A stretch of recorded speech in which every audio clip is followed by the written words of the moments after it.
monsieur, bonsoir, bienvenue aux 19h de ce 29 décembre à la une de l'actualité. Le président de la République, Majid Tebboune, a procédé aujourd'hui à l'installation du président et des membres du Conseil national de la société civile.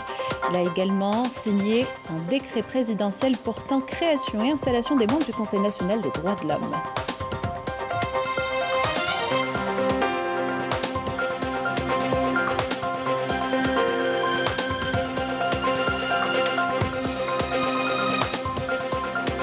Le président mauritanien quitte l'Algérie après une visite de 3 jours. Mohamed Ould Cheikh Al-Ghazouani s'est rendu à Oran où il a visité la zone industrielle de Boutouia.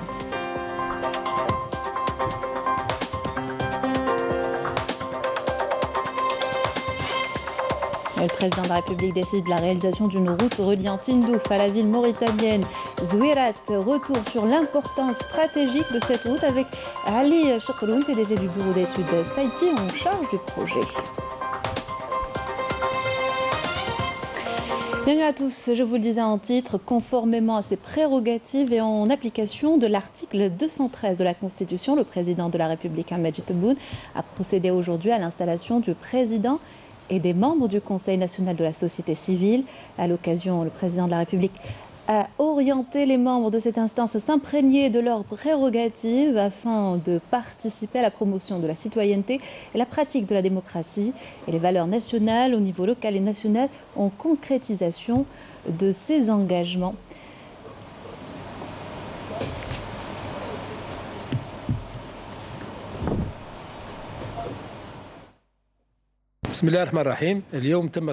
Aujourd'hui, l'Observatoire national de la société civile a été installé par le président de la République, Abdelmajid Tebboune.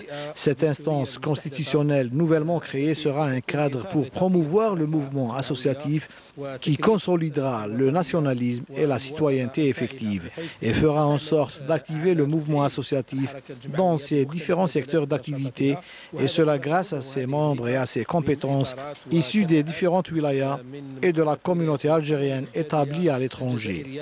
Le président de la République a mis l'accent sur l'importance de la société civile et de son rôle dans la nouvelle constitution. Une position et un rôle que l'Observatoire œuvrera à consolider à tous les niveaux, que cela soit à l'échelle nationale ou à l'échelle locale. Cette instance constituera une valeur ajoutée importante pour la société civile et pour toute la scène nationale. On écoutait le président de l'Observatoire national de la société civile.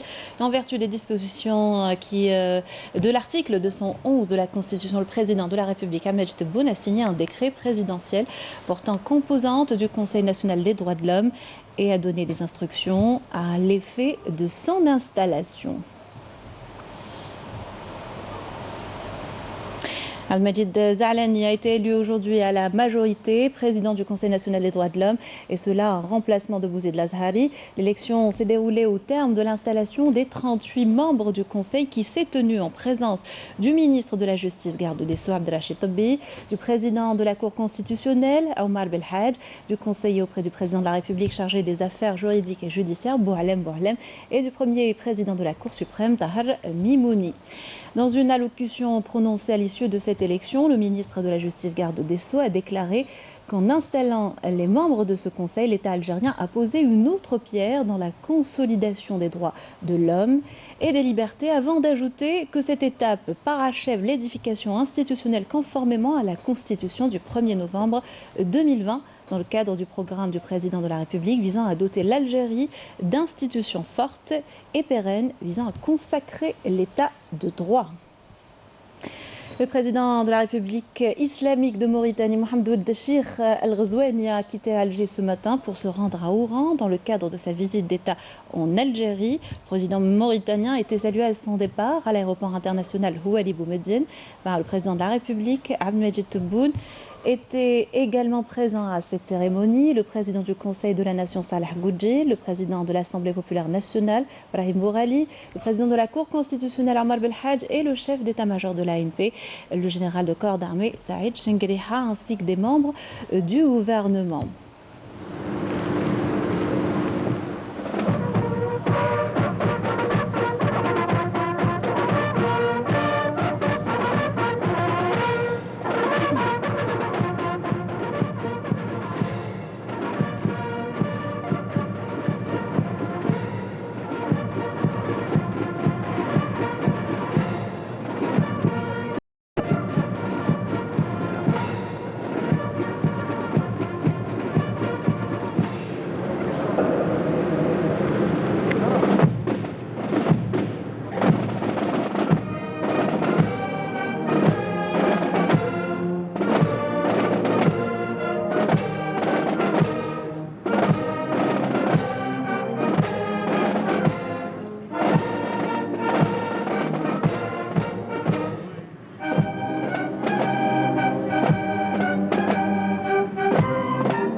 Voilà pour le départ du président mauritanien à Oran ce matin. Hier, au Palais du Peuple, le président de la République a donné un dîner en l'honneur du président de la République islamique de Mauritanie, Mohamed Ould Cheikh Al Ghazouani, et la délégation qui l'accompagne, comme vous voyez sur ces images.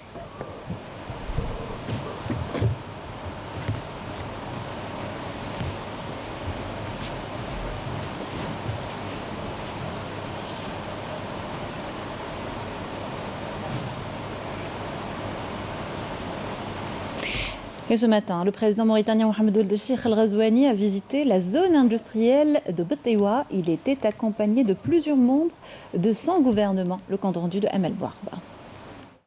L'Algérie et la Mauritanie partagent une vision commune en matière de coopération économique bilatérale, reflétant la volonté des chefs d'État des deux pays. La visite du président de la République islamique de Mauritanie, Mohamed Ould Cheikh Al Ghazouani, à la zone industrielle pétrochimique d'Arzeu en est la meilleure preuve. 185 مليون طن مكافأ بترول منها 42 مليون طن من النفط. Les potentialités de l'Algérie en matière de production énergétique sont énormes. Sonatrach produit actuellement 185 millions de tonnes équivalent pétrole, dont 42 millions de tonnes de pétrole brut et 132 milliards de mètres cubes de gaz naturel, en plus de 144 000 tonnes de produits pétrochimiques. Nous exportons actuellement 95 millions de tonnes de pétrole raffiné. 28 طن من النفط لإنتاج المواد الطاقوية خاصة الوقود وكذلك نسوق أكثر من 95 مليون طن مكافأ بترول. La visite du président mauritanien constitue une opportunité pour faire connaître les capacités dont dispose l'Algérie dans le domaine énergétique, avec en ligne de mire des perspectives pour exporter l'ammoniac et l'urée vers la Mauritanie. ثمن هذا المصنع يقدر ب 2.3 مليار دولار داخل حيز الخدمة سنة 2018. Le coût de cette usine est estimé à 2,3 milliards de dollars. Elle est entrée en service en 2018 dans le cadre d'un partenariat entre Sonatrach et l'entreprise d'Oman, Bahawen. Environ 90% de sa production est destinée à l'exportation. Le président mauritanien a été accueilli à son arrivée par le Premier ministre, ministre des Finances, Ayman Ben Abdelrahman, ainsi que des membres du gouvernement. Il s'est enquis des capacités de production de cette usine qui atteint 1,2 million de tonnes d'urée et 1,6 million de tonnes d'ammoniac. هناك تحكم تكنولوجي من طرف الكادر الجزائري. الاطار الجزائري متحكم في هذا العمليات بنسبه كبيره جدا الحمد لله، حتى يعني تقريبا انه اللجوء الى الخبره الاجنبيه اصبحت ضعيفه جدا في هذا من اهل سوناتراك يعني للولوج الى اسواق اجنبيه من اجل يعني توفير هكذا خدمات. احنا نشوف سوناتراك اليوم هي في موقع انه تكون حتى مستثمر في الخارج بحكم الخبره التي اكتسبتها في تسيير هذه المصانع. Le président mauritanien a écouté un exposé exhaustif sur ce complexe qui a bénéficié d'un plan d'investissement ambitieux avec des prévisions estimées à 600 millions de dollars en termes de revenus. Le président mauritanien Mohamed Ould Cheikh Al Ghazouani et la délégation qui l'accompagne ont effectué une visite à la mosquée d'Alger et se sont baladés dans ces différents édifices. L'invité de l'Algérie a également écouté des exposés détaillés sur ce monument architectural et religieux.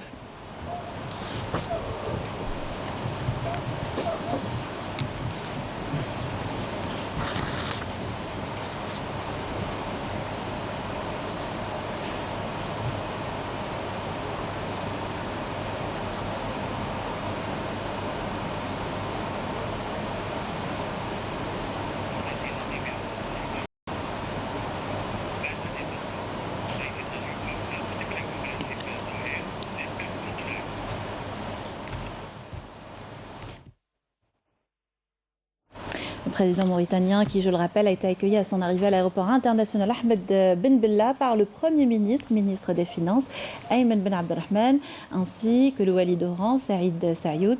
Le président mauritanien et le Premier ministre, ministre des Finances, ont passé en revue un détachement militaire de l'armée nationale populaire qui leur a rendu les honneurs.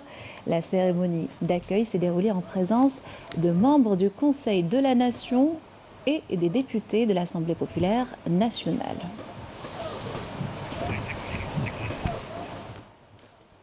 Le président de la République islamique de Mauritanie a quitté par la suite l'Algérie, achevant sa visite d'État de 3 jours. En Algérie, à son départ, il a été salué par le Premier ministre, ministre des Finances, Ayman Ben Abdelrahman.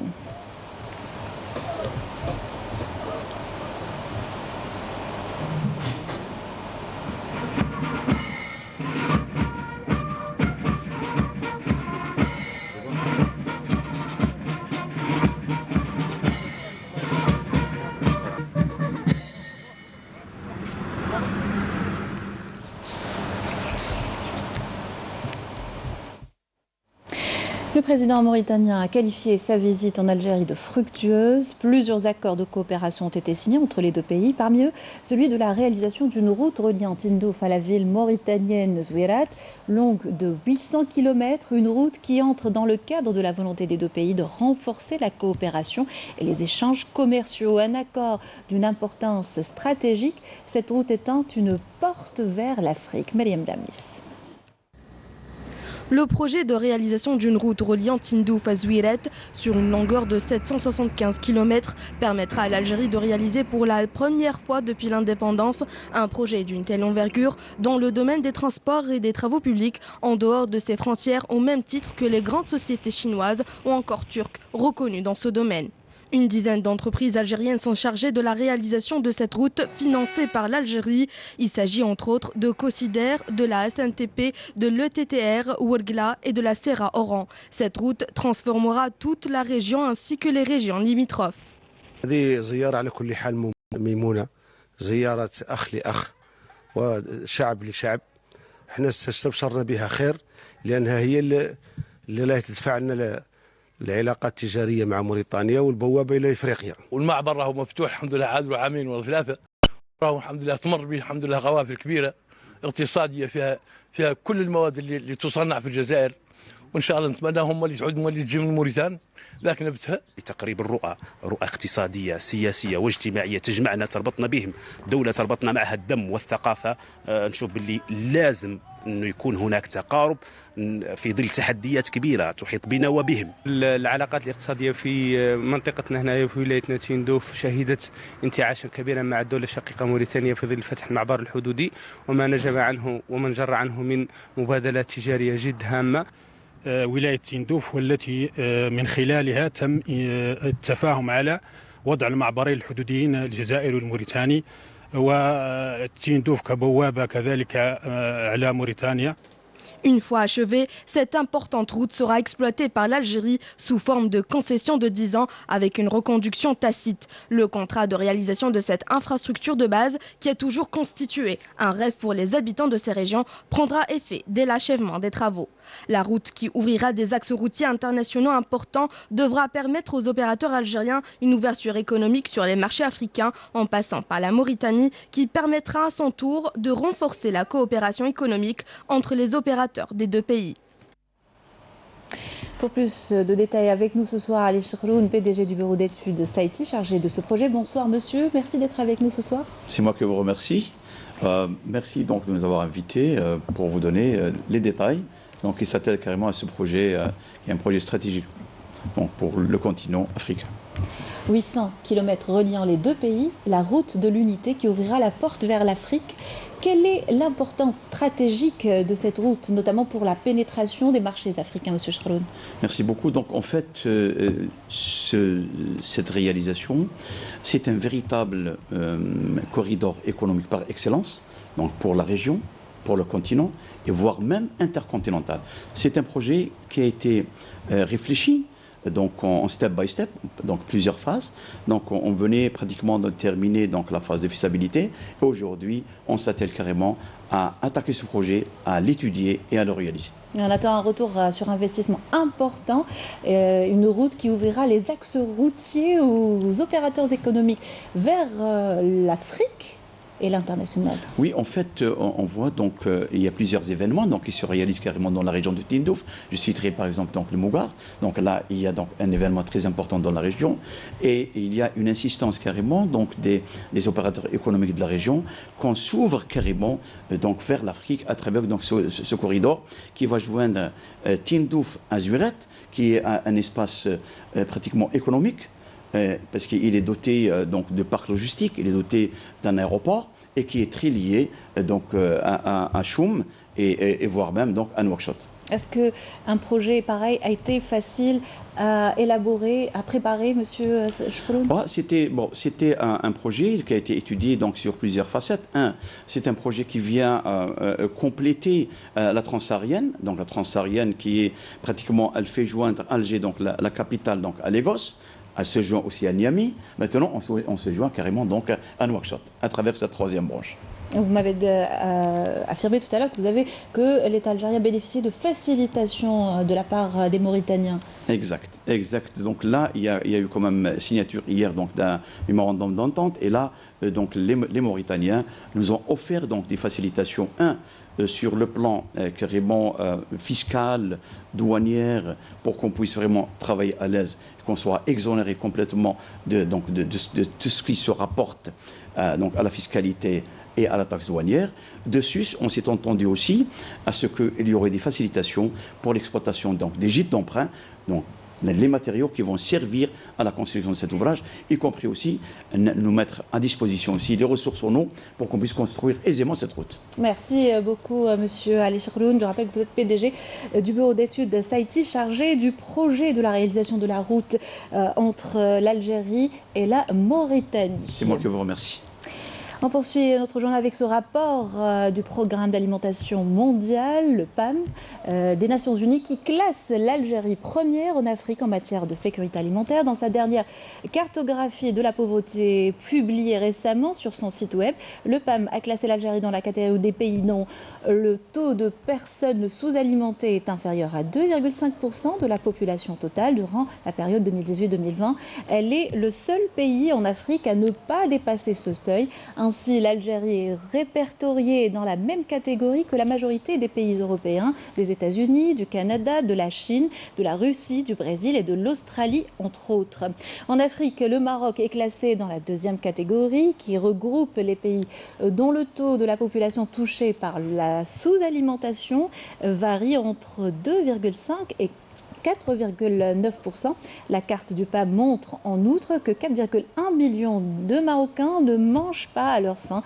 Elle indique également que plus de 15% des enfants marocains de moins de 5 ans souffrent de malnutrition chronique, alors que 2,6% d'enfants de cette même tranche d'âge sont sujets à une malnutrition aiguë. Par ailleurs, parmi les pays les plus impactés par le phénomène de la sous-alimentation, le PAM dénombre la République centrafricaine, la République du Congo, la République démocratique du Congo et le Madagascar, avec un pourcentage supérieur à 35% de la population.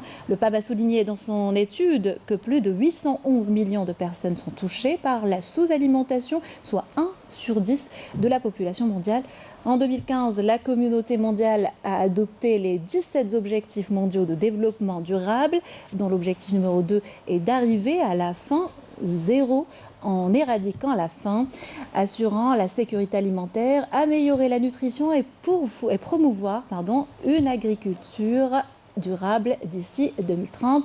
Fin du rapport du PAM.